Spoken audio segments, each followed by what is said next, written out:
de qué es lo que es la parte general? ¿Como farmacodinámica? Sí, Sí, después eso. colinérgicos, anticolinérgicos, Ah, el sistema nervioso. adrenérgicos y placa motora. Ahora materia que ven con Oliver. Sí.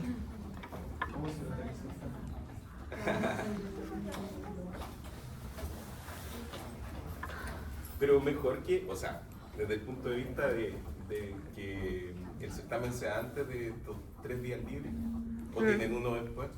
Es que tenemos 4 certámenes de fármaco, entonces siempre nos respira en la nuca. Ah, no. Pero igual, Mejor que por sea lo menos antes van a del poder frío. descansar esos Sí. 3 días, Mejor. entre comillas, ¿no es cierto? Generalmente cuando uno está en pregrado no se descansa mucho. Bueno, el doctorado tampoco. Ya. Vamos a continuar con la clase. Estas diapositivas no se parecen a las que tienen, pero, o sea, los contenidos son los mismos, ¿ya? Pero son las que andaba trayendo en el pendrive que tengo acá, pero los contenidos van a ser los mismos, de hecho están como distribuidos de otra forma, ¿ya? En la clase pasada quedamos en esta diapositiva, explicamos estadio TMM, ¿no es cierto? Sí, explicamos esta dieta. Ya. Entonces, en la clase pasada lo que vimos fue primero conceptos generales sobre qué es lo que era el cáncer. Vimos que existían 2 tipos de neoplasias, ¿no es cierto? La neoplasia benigna y la neoplasia maligna, y vimos sus características, ¿ya? Dijimos, ¿no es cierto?, que los tumores benignos son bien diferenciados, o sea, el tejido se parece mucho al tejido de origen, que el crecimiento es progresivo y lento, que son masas cohesivas, ¿ya? Y que no hacen invasión. Por lo tanto, no hay metástasis, porque la invasión es una condición inicial para poder generar metástasis. También dijimos que el tumor maligno, a diferencia del tumor benigno, es poco diferenciado, pero esta diferenciación o anaplasia es progresiva. A medida que avanzamos en los estadios clínicos patológicos, tenemos mayor grado de anaplasia. Entonces, no siempre va a ser totalmente anaplásico, sino que a medida que progresa el cáncer a estadios más malignos, vamos a tener grados de anaplasia mayores. ¿Ya? El crecimiento de estas neoplasias malignas dijimos que era errático, a veces van a crecer lento, otras veces van a crecer rápido, y también vamos a tener, y después cuando ustedes vean en medicina interna o en otras asignaturas, en las cuales vean cáncer específico de cada uno de los sistemas, las progresiones son distintas también dependiendo del tipo de cáncer que tenga el paciente. Por ejemplo, los cánceres de próstata, que se dan generalmente a edad tardía, tiene una progresión lenta, ¿ya? En los primeros estadios. Por lo tanto, muchas veces un cáncer de próstata, ustedes van a encontrar en las guías clínicas que tiene solo algo que se llama vigilancia activa. O sea, se ve cómo progresa el cáncer sin intervenir al paciente.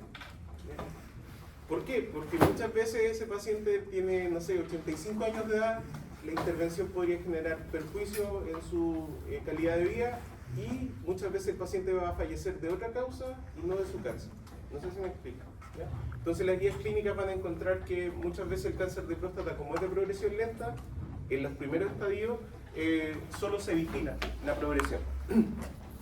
Sin embargo, hay otros tipos de cáncer, por ejemplo cáncer de páncreas o cáncer de pulmón, que tienen progresiones más rápidas. Entonces depende mucho del tipo de cáncer, ¿ya? Y la edad del paciente y las condiciones, la condición general de salud del paciente.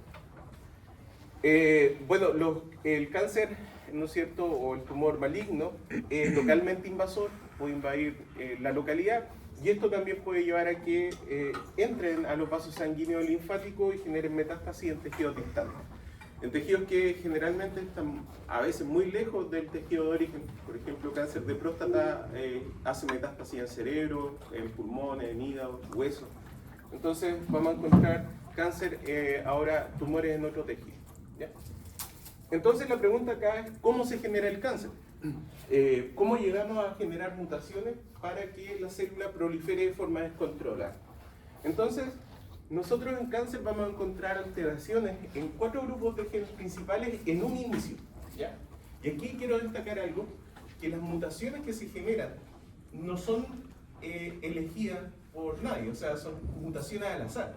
Es como que se empieza a generar daño y uno empieza a tirar, en este caso no tirar, pero son especies reactivas de oxígeno que van dirigidas en cualquier lado, ¿no es cierto? Y van a dañar cualquier parte del material genético, ¿ya? Pero para que se dé la condición de proliferar mucho, cuando se afectan genes que tienen relación con la proliferación, ya sea que aumentan la proliferación o que detienen la proliferación, vamos a tener eventos que pueden llevar al desarrollo de cáncer. ¿Ya? Entonces hay que quedarse con la idea de que estas mutaciones son al azar, primero, pero los grupos de genes asociados a la proliferación y a la sobrevida, que esto vamos a ver acá, son un grupo acotado de genes. Por lo tanto, igual cuando vaya a haber cáncer siempre vamos a encontrar los mismos grupos de genes alterados en diferentes medidas. No sé si me explico. ¿Ya? De hecho, pueden haber mutaciones que lleven a la muerte de la célula, pero eso no genera cáncer. ¿Ya? Finalmente, lo que vemos en una masa tumoral es el reflejo de las mutaciones que fueron exitosas para que generara la proliferación exacerbada. ¿Ya? Entonces, ¿cuáles son los grupos de genes? Si tuviésemos que poner como un ranking, estos dos son los más importantes. ¿Ya? Los protooncogenes, que son genes normales que estimulan la proliferación, y los supresores tumorales, que son genes que su producto dan proteínas que previenen la proliferación. Lo que conversamos en la clase pasada, ¿por qué no nos crecía un dedo después de hacer una herida? ¿No es cierto? Es porque a la par que se está estimulando la proliferación, empiezan a expresarse genes que van a detener la proliferación. ¿Ya? O sea, se expresan proteínas. Por lo tanto, este grupo de genes, los protooncogenes, cuando se mutan, se llaman oncogenes y estimulan la proliferación celular. Y estos protooncogenes, ¿no es cierto?, mutados, cuando está la versión oncogénica de una proteína, va a señalizar todo el tiempo que hay que proliferar, ¿ya? Como lo conversamos en la clase pasada. Los supresores tumorales, por su parte, en cáncer generalmente están inactivos. Las mutaciones hacen que se inactiven o que desaparezca la expresión de esas proteínas. Por lo tanto, ya no tenemos esa defensa de la antiproliferación. Pero a la par también, la célula tumoral tiene que sobrepasar algo que es muy importante y que se da cuando hay mutaciones en nuestro genoma, y ustedes lo vieron en muerte celular, que es que cuando se daña el DNA y no se repara, la célula induce un proceso de apoptosis, ¿no es cierto?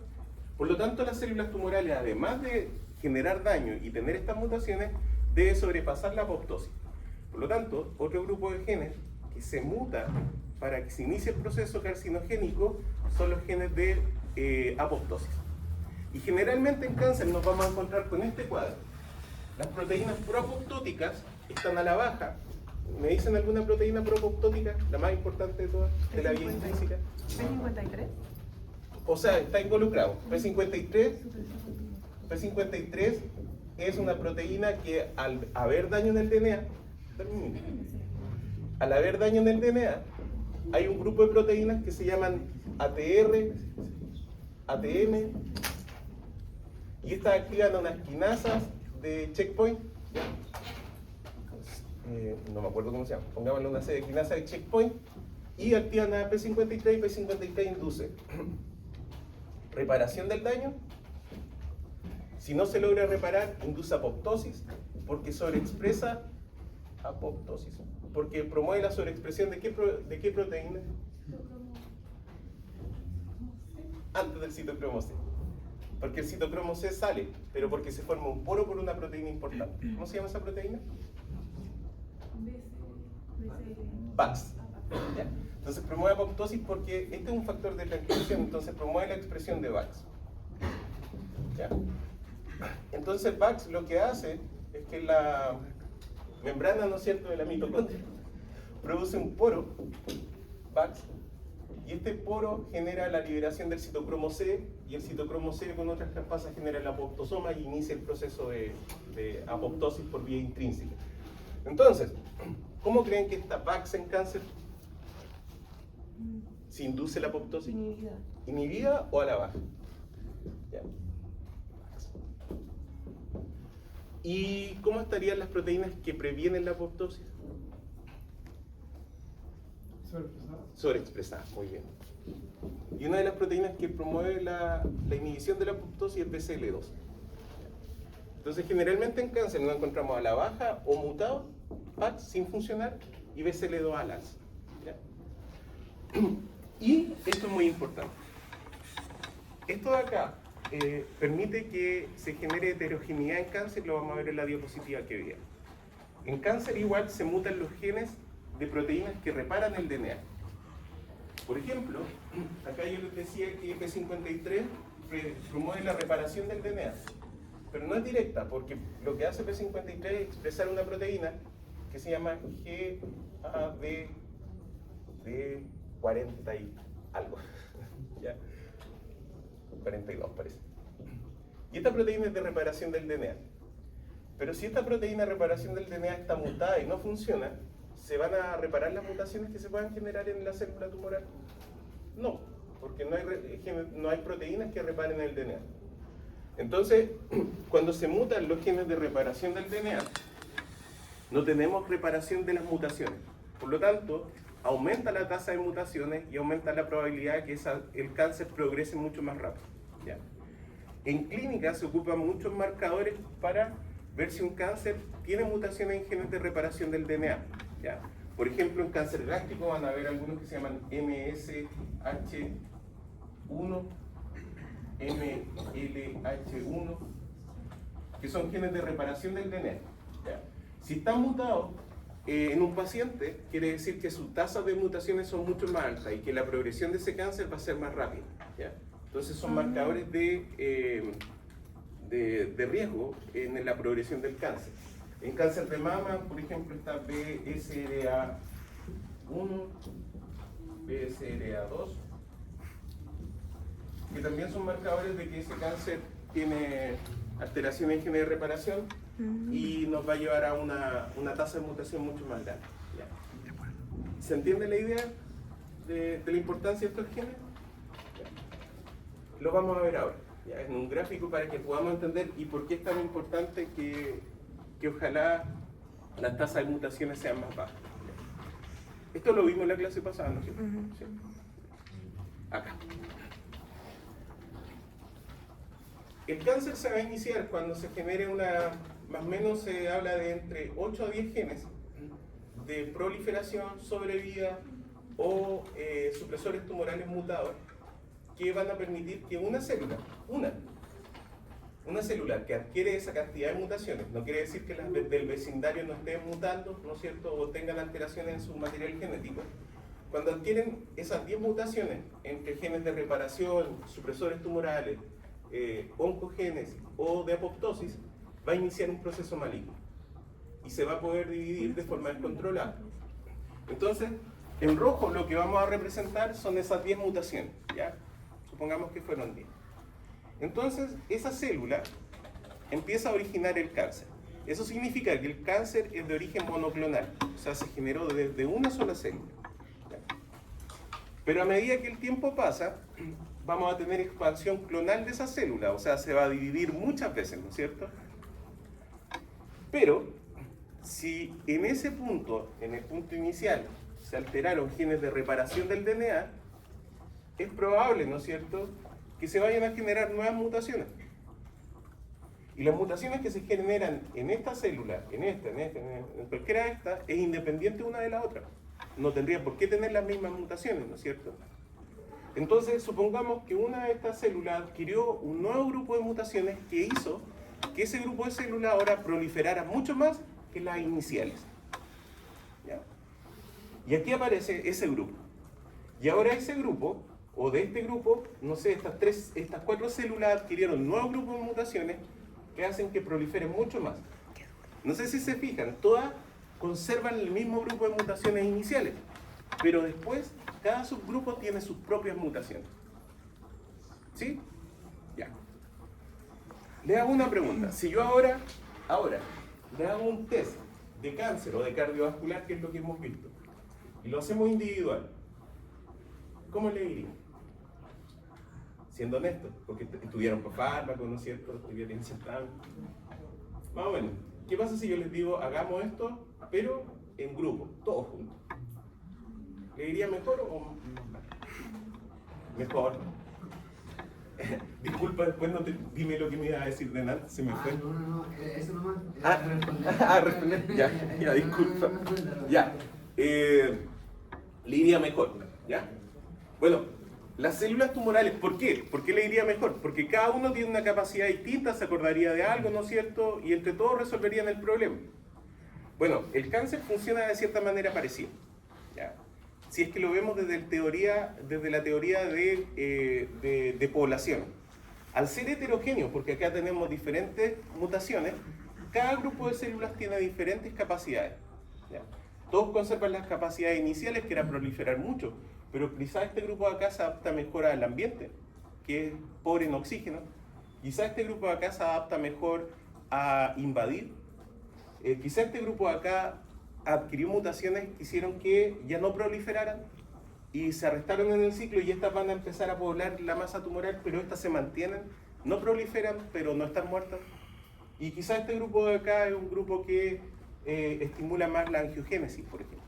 ¿Ya? Entonces la pregunta es ahora, si nosotros tuviésemos que tratar el cáncer, ¿no es cierto?, y nos enfocamos en matar las células que van a proliferar mucho, ¿ya? Recuerden que este grupo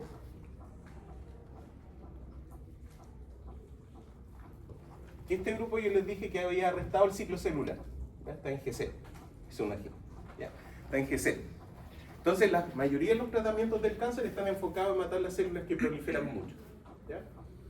Entonces, si esto funciona como un colectivo para rescatar por lo menos o sobrevivir al tratamiento, nosotros lo que tendríamos, por el hecho de que sea heterogéneo el cáncer, es que estas células de aquí, si hacemos un tratamiento enfocado en la proliferación, ¿van a morir?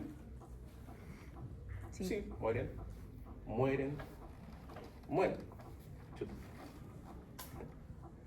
También mueren. ¿Ya? Bueno, también mueren. Pero las células que están arrestadas en el ciclo celular, ¿van a morir? No.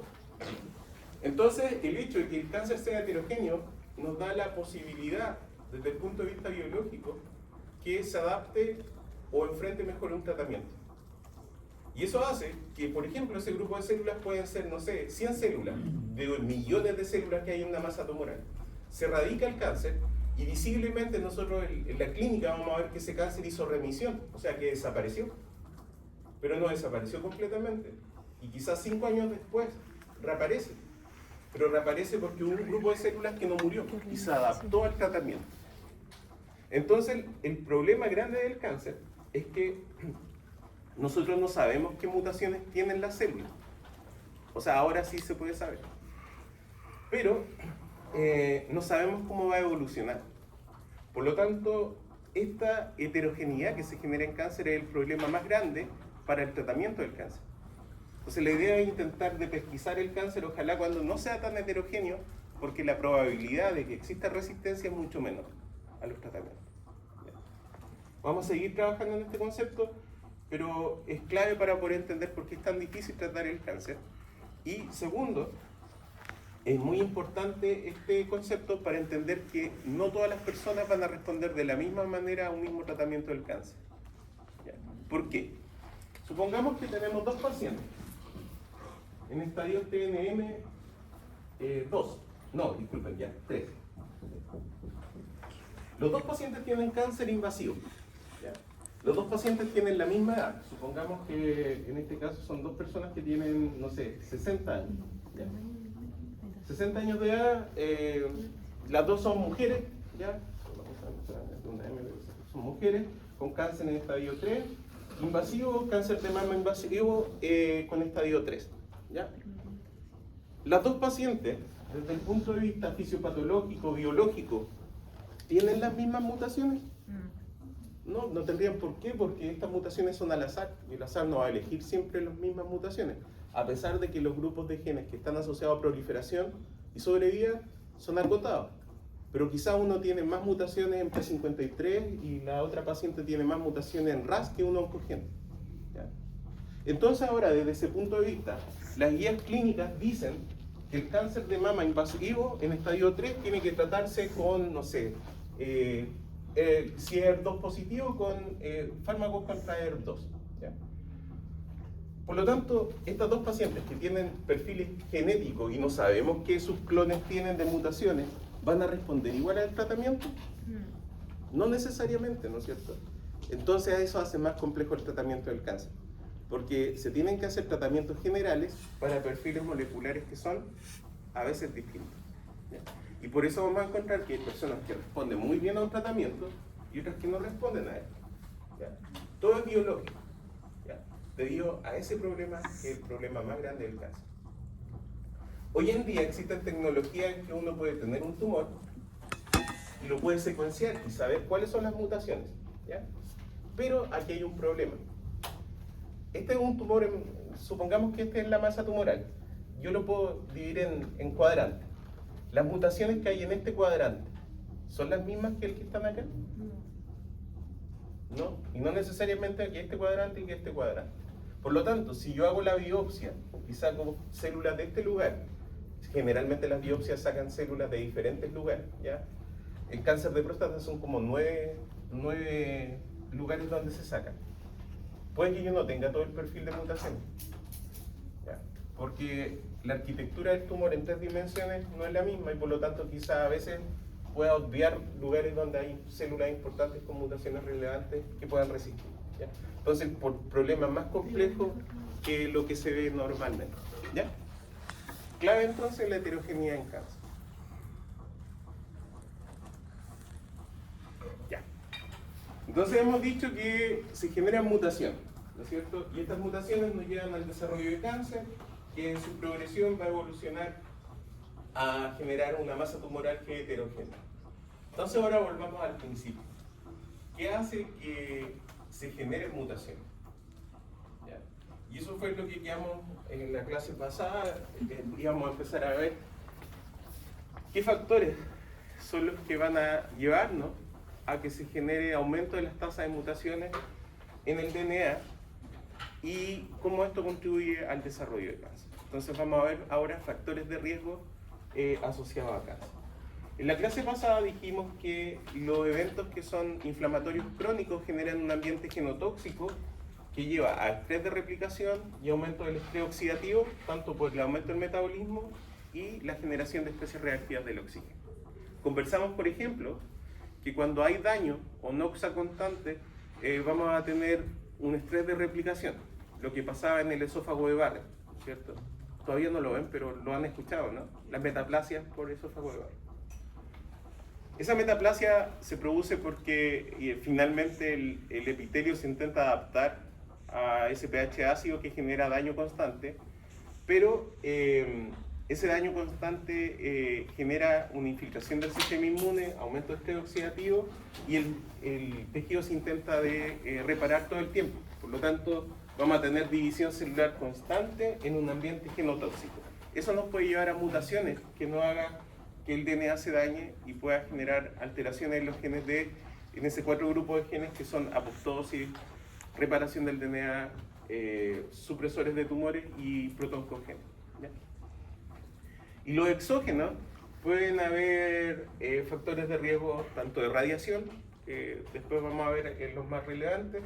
En la clase pasada decíamos que esto puede ser radiación UV, longitudes del UV, o rayo X, radiación gamma, ¿ya? Agentes virales, infecciones asociadas a procesos inflamatorios, pero también les contaba que hay virus que son oncogénicos y que promueven el desarrollo de cáncer de forma directa. Y agentes químicos que vamos a revisar, el que viene ahora es uno de los más relevantes, dos son relevantes desde el punto de vista de la carga que generan de cáncer asociada a esos factores de riesgo. ¿Ya? Ese factor de riesgo es el primero que vamos a revisar antes del fin de semana, el alcohol. ¿Ya? El alcohol es un factor de riesgo que aumenta el riesgo de desarrollar cáncer de cuello y cabeza, ¿ya? O sea, cáncer oral, orofaringio. Y en las mujeres aumenta el riesgo de desarrollar cáncer de mama también, ¿ya? Las personas que consumen alcohol en exceso tienen 5 veces más riesgo de desarrollar cáncer. Y va disminuyendo el riesgo para los diferentes tipos de cáncer a medida que nos alejamos de la boca, por el tracto digestivo. Importante saber cómo el alcohol genera aumento de riesgo de desarrollar cáncer, porque no es la molécula, no es el alcohol como molécula el que genera el riesgo, sino que es un metabolito intermediario del alcohol. Entonces, veamos cómo. El alcohol es tóxico desde el punto de vista biológico y por eso nuestro sistema rápidamente lo metaboliza. Entonces, ¿qué hace? El alcohol a través de una enzima que se llama alcohol deshidrogenasa, es metabolizado rápidamente a acetaldehído. ¿Ya? Este acetaldehído es muy tóxico, muy tóxico. Tan tóxico que cuando uno toma en exceso, esta enzima de acá, la aldehído deshidrogenasa, se satura porque hay mucho consumo de alcohol y mucho metabolismo y se satura este proceso. Se satura ahí el proceso y se forma un cuello de botella, ¿ya? Como un embudo, que hace que este acetaldehído incremente en circulación. Y este acetaldehído es el culpable que después de tomar mucho, de resaca. ¿Ya? Entonces, no solo da resaca, es muy tóxico. Y este acetaldehído se une al DNA y forma algo que se llaman aductos. Los aductos son uniones covalentes al DNA que generan un cambio en la estructura del DNA. ¿Ya? Entonces, las personas que consumen mucho alcohol van a tener mayor concentración de acetaldehído y ese acetaldehído se une al DNA y genera mutación. ¿Ya? Además, el acetaldehído en exceso aumenta la generación de estrés oxidativo que puede dañar el DNA de forma directa. ¿Se entiende la idea entonces de por qué el alcohol es un factor de riesgo y cómo genera daño en el DNA? Ahora vamos a revisar otro factor, el tabaco. ¿Ya? En el tabaco vamos a tener más de 50 agentes procancerígenos ya establecidos. ¿Ya? Por ejemplo, de los más famosos, el tolueno. Bueno, ahora no es tan famoso, pero antes era famoso porque venían los pegamentos, ¿ya? Como Agorex y todo eso venían con tolueno y ya no se ocupa. Fenol, formaldehído, que es pariente del acetaldehído, benceno, ¿ya? Que son agentes procancerígenos conocidos, ¿ya?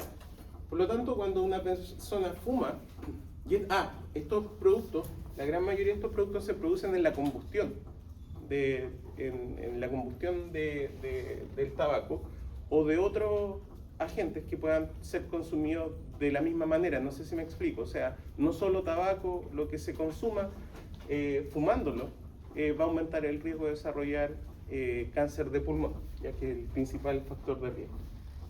Entonces, en el humo del tabaco o en el humo de lo que se esté consumiendo vienen estos agentes, ¿ya? Y estos agentes directamente pueden dañar el DNA y promover la generación de mutaciones que nos pueden llevar a todo esto que estábamos conversando. Y en el caso del tabaco aumenta el riesgo de cáncer de pulmón, cáncer de cuello y cabeza, ¿no es cierto? Pero también aumenta el riesgo de cáncer de vejiga. ¿Quién me podría decir por qué aumenta el riesgo de desarrollar cáncer de vejiga? Por la excreción de los productos. Porque está re lejos de los pulmones, ¿no es cierto? ¿Dónde liberamos las toxinas? ¿Por dónde lo que se detoxifica? ¿Dónde lo liberamos? En la orina. Entonces, la gran mayoría de los compuestos tóxicos del humo del cigarro son absorbidos en el pulmón y los que son metabolizados son llevados y excretados por la orina. Por lo tanto, hay una acumulación en las personas que fuman mucho de metabolitos tóxicos que van a ser liberados por la orina y es constante. Por lo tanto, ese daño nos va a llevar a generar mutaciones también en células epiteliales de la vejiga. Y por eso aumenta el riesgo de desarrollo de cáncer de vejiga. Ahora, contarles que las personas que consumen alcohol y tabaco al mismo tiempo, en exceso, aumentan el riesgo de desarrollar cáncer. Estos riesgos que están por separado, cáncer de pulmón o cáncer de cuello y cabeza, aumenta 30 veces por sobre lo que ya generaba el riesgo. Por ejemplo, una persona que consume mucho alcohol, pero además fuma, tendríamos que multiplicar este riesgo por 30. ¿Quién me dice por qué? Bien. ¿Ustedes han tenido clases de química? ¿Sí? Estos compuestos son compuestos orgánicos o inorgánicos. Orgánicos, ¿no es cierto? Y los compuestos orgánicos, generalmente por su polaridad, van a ser solubles o no solubles en agua, ¿cierto? Hay algunas cosas que no se van a mezclar con el agua, derechamente. Cuando no se puede disolver en agua, ¿en qué se disuelve un compuesto orgánico? En otro compuesto orgánico. Y muchos de estos compuestos que no son solubles en agua son solubles en alcohol, son solubles en metanol, pero en este caso pensemos en el alcohol. Ya, son solubles en alcohol. Entonces, si la persona está fumando y además consumiendo alcohol, solubiliza más compuestos tóxicos y son absorbidos. Por lo tanto, es un efecto químico de fumar y tomar porque favorece la absorción de los compuestos que son potencialmente cancerígenos. ¿Ya? Y por eso aumenta más el riesgo. De hecho, se ha descrito que aumenta 30 veces más que lo que cada riesgo tiene por separado. ¿Se entiende la idea? ¿El por qué? Ahora vamos a ver un factor de riesgo que es un virus, ¿no es cierto? El virus papiloma humano, que es uno de los virus que tiene mecanismos moleculares que hacen aumentar el riesgo de desarrollo de cáncer. Primero, asociado a este mecanismo molecular hay que tener en consideración que es un proceso infeccioso normal, ¿ya? Y por lo tanto va a haber respuesta inmunológica contra ese virus. Por lo tanto estamos en un ambiente inflamatorio que ya dijimos desde el punto de vista del cáncer, los eventos inflamatorios son genotóxicos, ¿ya? Los crónicos, ¿ya? Los agudos no, porque son por un tiempo acotado. Entonces pensemos que ya estamos en un ambiente genotóxico cuando hay infección por este virus. Pero además, este virus, cuando infecta las células del cuello uterino, por ejemplo, que es donde más se ve aumento del riesgo de desarrollar cáncer, no solo en cuello uterino, sí, bueno, el 70% en cuello uterino, pero también este virus puede generar cáncer de ano, vulva, vagina, pene y laringe. ¿Ya? Importante destacar que el hombre en general es portador sano, ¿ya? Y que puede ser latente por mucho tiempo el virus. Entonces, ¿qué es lo que hace el virus cuando infecta la célula? El virus cuando infecta la célula expresa, primero integra su genoma, su material genético al genoma de la célula. O sea, lo incorpora dentro del material genético de la célula, como que lo fusiona con el material genético de la célula. O sea que esa célula, si se divide, ¿mantiene el material del virus? Sí. ¿Ya? Y eso es complicado. Entonces, ese material genético del virus comienza a hacer que la célula infectada exprese estas proteínas. Se llama E6 y la proteína E7. ¿Ya? Y las proteínas E6 y E7 lo que hacen es unirse, la proteína E6 se une a la proteína P53 y la secuestra, ¿ya? Como conceptualmente. ¿Qué hacía P53? P53 dijimos anteriormente que lo que hace es promover la detención del ciclo celular, o sea, hace que se arreste el ciclo si una célula tiene daño en el DNA. ¿Ya? Entonces detiene a la célula para que se repare, por ejemplo, el DNA. GADD45, no 42. La proteína de reparación promueve la expresión de proteínas de reparación del DNA, GADD45, y si es mucho el daño de la célula, y su material genético promueve la expresión de VAX, que fue lo que estábamos conversando hace un momento atrás. ¿Ya? Entonces, si ahora el virus expresó una proteína que secuestra a P53 y lo transforma en algo inactivo, ¿va a haber arresto del ciclo celular? No. No hay arresto del ciclo, no hay reparación del DNA y no hay apoptosis. Entonces, volvamos a que estamos en un ambiente genotóxico. El daño que se pueda generar por el estrés oxidativo va a producir mutaciones que no van a ser reparadas y que esa célula va a sobrevivir a pesar de que tenga mutaciones. No va a inducir apoptosis. Por lo tanto, tenemos más probabilidades de que se genere cáncer. ¿Por qué? Porque además los genes de reparación del DNA no están actuando de forma apropiada. Por lo tanto, cualquier mutación nueva que se esté generando no va a ser reparada. Entonces, cuando nos encontramos en este cuadro, el riesgo de que se desarrolle cáncer es muy grande. ¿Ya? Además, la proteína E7 inactiva una proteína que se llama retinoblastoma. No sé si la vieron en ciclo celular, cuando tuvieron clase de biología. El retinoblastoma es una proteína que supervisa el paso entre G1 y S. Y si la célula no tiene ciertas características, el paso de G1S se detiene por esa proteína, se llama retinoblastoma. Entonces lo que hace el retinoblastoma es prevenir la proliferación celular. ¿Ya? Y si el retinoblastoma está secuestrado, tampoco se va a detener el ciclo celular y la célula se va a poder dividir las veces que quiera. ¿Ya? Por lo tanto, ese es el cuadro que tenemos cuando hay una infección por virus papiloma humano. ¿Qué se intenta hacer hoy en día? O sea, hace mucho tiempo. Lo que se intenta hacer con el PAP, por ejemplo, ¿no es cierto?, el Papá Nicolau, es buscar lesiones premalignas antes de que se genere cáncer. ¿Ya? O detectar el cáncer en estadios tempranos. Porque en estadios tempranos, ya dijimos, es menos heterogéneo y el tratamiento tiene probabilidades de éxito. En cambio, en estadios avanzados, la probabilidad de éxito en el tratamiento es más baja. Entonces, lo que se busca en el PAP, ¿no es cierto?, es pesquisar esas lesiones premalignas cuando nos encontramos con estas alteraciones, ¿ya?, de la célula. ¿Ya? Hoy en día hay dos cosas bien importantes que se hacen en Chile. Bueno, uno es el PAP. El PAP en Chile ha generado pesquisa activa del cáncer de cervicuterino y ha sido muy exitoso. De hecho, en la región, en Sudamérica, somos el país que menos cáncer de cuello uterino tiene. ¿Ya? Pero además, ¿qué creen que ha estado ayudando a que las infecciones por virus papiloma humano ahora en Chile sean bajas? La vacuna. Las vacunas. El plan de vacunación, se incorporó al plan de vacunación la vacuna contra el virus papiloma humano.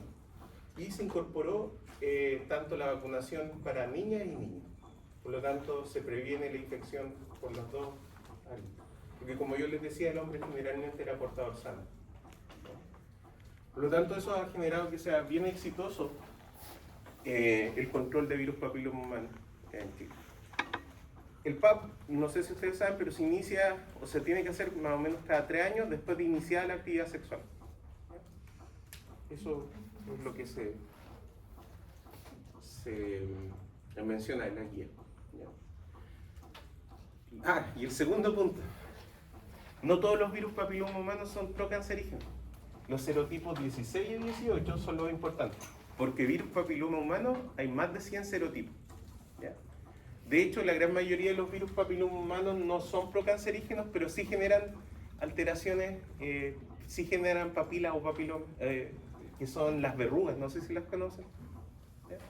Y la mayoría genera verrugas, que son lesiones benignas, pero estos serotipos, el 16 y el 18, son los que son de cuidado. ¿Ya? Y hoy en día, después de que fue la pandemia, ahora los laboratorios clínicos tienen instaurados PCR.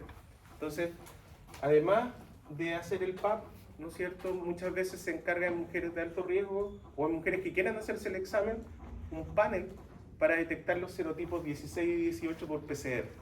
Entonces se puede ver si es que hay una infección y si esa infección es por el virus que es de cuidado, ¿no es cierto?, que son serotipos 16 y 18. ¿Ya? Y eso ahora lo ofrecen casi todos los laboratorios clínicos, las clínicas.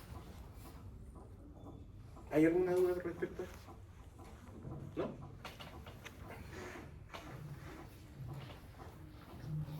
Hay un... A ver, yo les dije, o no sé si fue a usted o no, porque estaba haciendo clase de cáncer en otros cursos, pero les comenté que el cáncer no es heredable, ¿no es cierto? O sea, desde el punto de vista de patología no es heredable, lo que uno puede heredar es la susceptibilidad a desarrollar cáncer.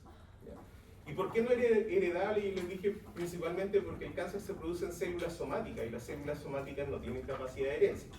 O sea, si tenemos cáncer de piel, esas células de cáncer de piel no tienen capacidad de heredar ese material genético. Lo que sí uno podría heredar son el riesgo de desarrollar cáncer. ¿Y cómo se genera eso? Generalmente se generan síndromes que son heredables. Y esto solo se da más o menos en el 10-15% del total de cáncer que vamos a encontrar en la población. ¿Y qué se hereda generalmente? Lo que se hereda son supresores tumorales o genes de reparación del DNA mutados. ¿Ya? Entonces pensemos que si volvamos acá, ¿se acuerdan que qué es lo que hacía P53, no es cierto? Detiene, repara o mata dependiendo del daño que exista en el DNA. Existe un síndrome en el cual las personas tienen heredado P53 mutado. Si esa persona tiene P53 mutado, ¿tiene más riesgo de desarrollar cáncer? ¿Se van a reparar sus mutaciones? No. ¿Va a inhibir el ciclo celular? Tampoco, y tampoco va a ser apoptosis. Entonces el riesgo de desarrollar cáncer en esas personas es muy alto. Ese síndrome se llama Li-Fraumeni. Pero no todos heredan. A ver, algo importante. Estos son 2 cromosomas. ¿Cuántas copias de cada gen tenemos? De P53, ¿cuántas copias tenemos? 2. La que heredamos de, ¿no es cierto?, de la madre y una M y del padre. ¿Ya? Entonces, desde el punto, ¿han visto enfermedades genéticas en algún curso? ¿O vieron herencia mendeliana en biología? ¿No? Ya. Aquí tenemos 2 probabilidades. Una es que heredemos un gen mutado y tenemos el 50% que sí funciona, que es el de acá, porque las dos se expresan en la célula. Entonces tenemos una mutada y una que funciona. O que heredemos los 2 genes mutados. ¿Ya? Bueno, los más graves, los casos más graves, son los que tenemos los 2 genes mutados. ¿Ya? Pero también hay personas que tienen un alelo mutado, ¿ya?, y el otro alelo funcional. Y aquí hay algo que se llama teoría de 2 golpes, en el cual esta persona tiene más susceptibilidad que una persona que tiene sus 2 alelos funcionales, o sea que tiene el 100% de P53 funcional. ¿Y por qué se llama de los 2 golpes? Si estas 2 personas, ya el que tiene 50% de P53 funcional, ambas se exponen a factores de riesgo, ¿quién tiene más probabilidad de desarrollar cáncer? Que tiene 50%. El que tiene 50%. Porque si se expone a factores de riesgo, ahí viene el segundo golpe, que podría dañar el 50% restante. En cambio, la persona que tiene 100% le daña el 50%, pero nos queda 50%, ¿no es cierto?, restante funcional. Esta persona entonces en su segundo golpe genera la alteración e inicia el proceso maligno. ¿Ya? Entonces, ¿por qué le puse acá Angelina Jolie? Porque hay otros genes de reparación del DNA que son relevantes y que generan otros síndromes que son el cáncer de mama familiar, que son BCRA1 y BCRA2. Son 2 proteínas que reparan el DNA y que en cáncer de mama familiar, ya sea por mutaciones que son heterocigotas o homocigotas, dependiendo de la gravedad, vienen mutados. ¿Ya? Entonces, ¿qué pasa con estas personas? Tienen más riesgo de que se desarrolle cáncer de mama y con cáncer de útero. ¿Y por qué les pongo la foto de Angelina Jolie? Porque ella, su familia tenía, la mayoría de sus, como tía, la mamá, no me acuerdo quién más, tenían cáncer de mama. Y cuando uno hace el seguimiento ve que la mayoría de las personas en el árbol genealógico han tenido cáncer de mama. Y ella lo que hace es decide extirparse la glándula mamaria, ¿no es cierto?, y también los ovarios, para disminuir el riesgo de ese tipo de cáncer. Pero mi pregunta aquí es la siguiente: ¿estos genes solo se expresan en la mama? ¿Solo se expresan en el útero? No. Se expresan en todos lados. Si el genoma de nuestra célula es el mismo en todas las células, de ahí a que se expresen o no se expresen en diferentes tejidos es distinto, pero estos vienen mutados en todas las células, por lo tanto también aumenta el riesgo de otros tipos de cáncer. ¿Ya? Hay como 50 síndromes conocidos que pueden llevar al desarrollo de cáncer. Los más famosos, el síndrome de Lynch, no sé si lo han escuchado, que aumenta el riesgo de cáncer gástrico. En ese caso vienen unos genes de reparación del DNA, como MSH1, los que le anoté antes, SNHLL, disculpe, L1, que son genes de reparación del DNA mutados. Y eso aumenta el desarrollo o la probabilidad de desarrollo de cáncer gástrico y cáncer colorectal, ¿ya? Síndrome de Lynch. Hay otro que se llama poliposis adenomatosa de colon. Y el gen se llama APC. Y las personas que tienen mutado este gen, que es un supresor tumoral, ¿ya? Que detiene la proliferación, cuando vienen con APC mutado, generan pólipos en el colon. Son como verruguitas, ¿no es cierto?, en el colon. Y esas personas tienen mucho riesgo de desarrollar cáncer colorectal. El síndrome de Li-Fraumeni, que ya se los dije, P53, y el cáncer de mama familiar. ¿Ya? Esos son como los más famosos. ¿Cómo se escribe el síndrome? Lynch. Li-Fraumeni. Así. Li y después Fraumeni.